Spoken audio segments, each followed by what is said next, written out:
তো hello guys, যারা এর আগের এপিসোডগুলো এখনো দেখেন নাই তারা আমার ডিসক্রিপশন বক্সে লিংক দেওয়া থাকবে, সেখান থেকে দেখে আসুন। তো এপিসোডের শুরুতে আমাদের দেখানো হয় ইয়ামাদা এবং ইচিকাওয়া বাসায় যেতে থাকে এবং ইয়ামাদা ইচিকাওয়াকে জিজ্ঞাসা করে যে তুমি সাইকেল নিয়ে আসোনি কেন।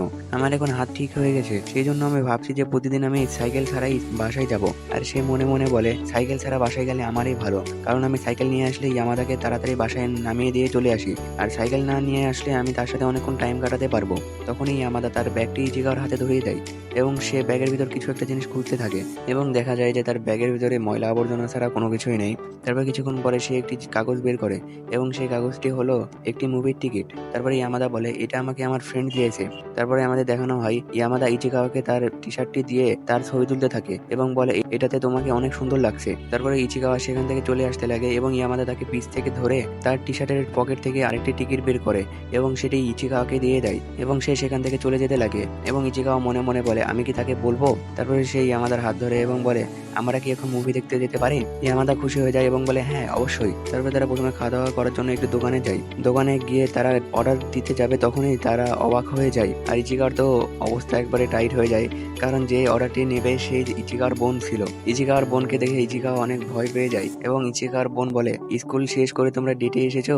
ইচিকাওয়া বলে আরে এমন কিছু না, আমরা শুধু ঘুরতে এসেছি। আর ইয়ামাদা রেস্টুরেন্টের ভিতরে ঢুকে যায়। ইচিকাওয়া বলে আরে তুমি এটা কি করছো। তারপর ইচিকাও ভেতরে আসে। তারপরে ইচিকার বোন বলে তোমার মাথায় যদি কোনো আলতু ফালতু কথা থাকে তাহলে সেটা মাথার থেকে ফেলে দাও। ইচিকাওয়া বলে আমি এখন তোমার কাস্টমার, তুমি আমার সাথে এরকম ব্যবহার করতে পারো না। তারপরে ইচিকার বোন ইয়ামাদাদের অর্ডার নিয়ে সেখান থেকে চলে যায় এবং কিছুক্ষণ পরে তাদের খাবার নিয়ে চলে আসে। খাবারটি অনেক গরম হওয়ার কারণে ইয়ামাদা ফু দেয়। ফু দেওয়ার কারণে খাবারের কিছু অংশ ইচিকার মুখে লেগে যায় এবং ইয়ামাদা তাকে সরি বলে। ইচিকাওয়া বলে আরে সমস্যা নেই, খাবারটি অনেক গরম থাকে, কিন্তু তাও ইয়ামাদা মুখের ভিতরে নিয়ে নেয় এবং মুখের ভিতরে নেওয়ার পরে সে গরম সহ্য করতে পারে না এবং কেমন রিয়াকশন দিচ্ছে এটা তো আপনারা দেখতে পাচ্ছেন। তারপরে ইয়ামাদা ইচিকাওয়াকে বলে কিছুদিন পরে আমার ফটোশুট আছে, তুমি কি আমাকে দেখতে যাবে। ইচিকাওয়া বলে হ্যাঁ অবশ্যই যাব। এটা শুনে ইয়ামাদা অনেক খুশি হয়ে যায়। তারপরে তাদের প্লেটে একটি মাত্র খাবার থাকে। ইয়ামাদা বলে এটা কি আমার। ইচিকাওয়া বলে হ্যাঁ এটা তোমারই। এটা শুনে ইয়ামাদা সেটি খেতে যায় এবং ইচিকাওয়া তাকে থামিয়ে বলে আরে এটা তো আগে ঠান্ডা করে নাও তারপরে খাও।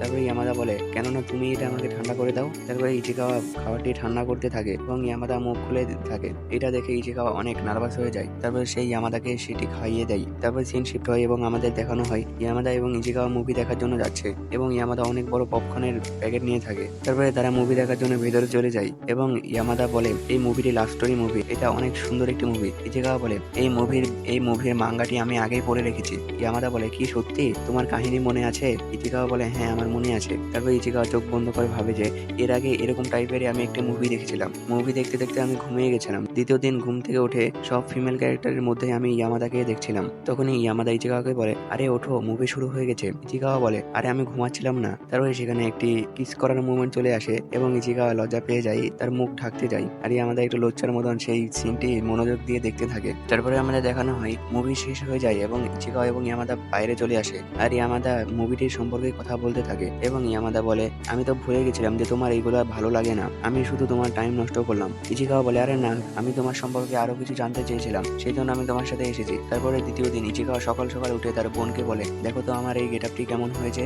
ইচিকাওয়ার বোন বলে অনেক সুন্দর লাগছে। তারপরে সে সেখান থেকে চলে আসে। তারপরে ইচিকার বোন দেখে যে এখনো সকাল হয়নি এবং সে মনে মনে বলে সে এত সকালে কোথায় যাচ্ছে। তারপরে আমাদের দেখানো হয় ইচিকাওয়া একটি স্টোরে আসে এবং ইয়ামাদার জন্য একটি গিফট নেয়। গিফট নিয়ে সে ইয়ামাদার যেখানে শুটিং চলছে সেখানে যায়। সেখানে গিয়ে দেখে যে ইয়ামাদা দাঁড়িয়ে আছে এবং ইয়ামাদা তাকে নোটিস করে এবং তাকে হাই দেয় এবং ইচিকাওয়া দেখে যে ইয়ামাদাকে অনেকজন মিলে মেকআপ করে দিচ্ছে। এটা দেখে ইচিকাওয়া বলে আমি তার লেভেলেই নেই, আমার তার সাথে ঘোরা উচিত না, সে অনেক পপুলার একজন মানুষ। তারপরে সে সেখান থেকে দৌড়ে চলে আসে এবং একটি গাছের নিচে দাঁড়িয়ে থাকে এবং তার ইমাজিনেশনের সাথে কথা বলতে থাকে। তার ইমাজিনেশন বলে তুমি সেখান থেকে পালিয়ে আসলে কেন, তুমি তো তাকে দেখার জন্য গিয়েছিলে। ইচিকাওয়া বলে আমার সেখানে ভালো লাগছিল না এবং সে অনেক পপুলার, আমার তার সাথে মানায় না। তারপরে সেখানে ইয়ামাদা চলে আসে এবং ইচিকাওয়া বলে আরে তুমি এখানে কি করছো, তোমার তো এখন শুটিং চলছে, তুমি শুটিং এর কাছে যাও। ইয়ামাদা বলে না আমার ভালো লাগছে না, আর আমি ভাবছি কিছুদিনের মধ্যে এটা বাদ দিয়ে দিব, আমি শুধু এটা করছি তোমার জন্য। তুমি সেই দিন আমাকে জিজ্ঞাসা করেছিলে যে শুটিং করতে তোমার ভালো লাগে, আমি বলেছিলাম হ্যাঁ। এটা শুনে তুমি অনেক খুশি হয়েছিলে, সেই জন্য আমি এই কাজটি করি। তারপর ইয়ামাদার ফোনে ইয়ামাদার ম্যানেজারের মেসেজ আসে এবং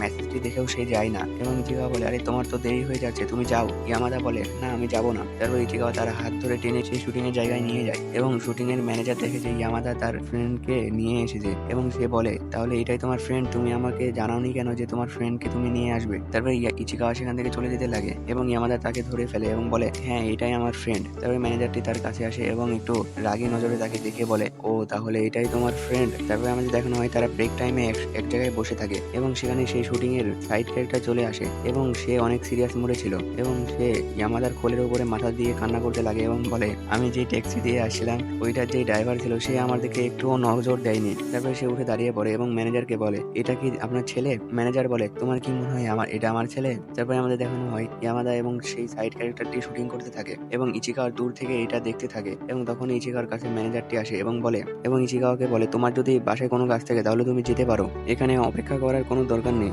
ইচিকাওয়া বলে, আরে না, আমার বাসায় কোনো কাজ নেই। তারপরে ম্যানেজারটি বলে, আমি ইচিকাওয়া ডিরেক্টরের থেকে বেশি প্যারেন্টসের মতন, সে আমাকে সব কথা শেয়ার করে এবং সে আমাকে তোমার কথাও বলেছে। আমার মনে হয় তোমাদের এই রিলেশনশিপ ইয়ামাদার অ্যাক্টিং এর উপর প্রভাব ফেলবে। ইয়ামাদা ভবিষ্যতে অনেক বড় অ্যাক্টর হতে পারবে, কিন্তু তোমার রিলেশনশিপের জন্য এটা ক্যান্সেল হয়ে যেতে পারে। এবং ইচিকাওয়া তাকে বলে, আরে না, আমরা কোনো রিলেশনশিপে নেই, আমরা শুধু বাইরে ঘোরাফেরা করি, তাছাড়া আমাদের মধ্যে কোনো কিছু নেই। ম্যানেজারটি বলে, ও আচ্ছা, আমার তো মনে হয় তোমরা রিলেশনশিপে আছো। তারপরে আমাদের দেখানো হয় ইয়ামাদা এবং ইচিকাওয়া ট্রেনে করে বাসায় আসতে থাকে এবং ইচিকাওয়া ইয়ামাদাকে বলে, আমি তোমার একটি ছবি তুলেছি এবং সে তাকে সেই ছবিটি দেখাই এবং ইয়ামাদা বলে, আরে তুমি আমার ছবি তুলবে এটা আমাকে বলবে না? তাহলে আমি একটু সেজে গুজে ছবিটি তুলতাম। এবং ইচিকাওয়া বলে, আরে না, এটাতে তোমাকে অনেক কিউটি লাগছিল, সেই জন্য আমি এটা তুলেছি। এটা শুনে ইয়ামাদা অনেক অনেক খুশি হয়ে যায়, কারণ ইচিকাওয়া প্রথম তার সুনাম করেছে। তো এখানে এই এপিসোড শেষ হয়ে যায়। দেখা হচ্ছে আবার নেক্সট এপিসোডে, ততদিনকার জন্য আল্লাহ হাফেজ।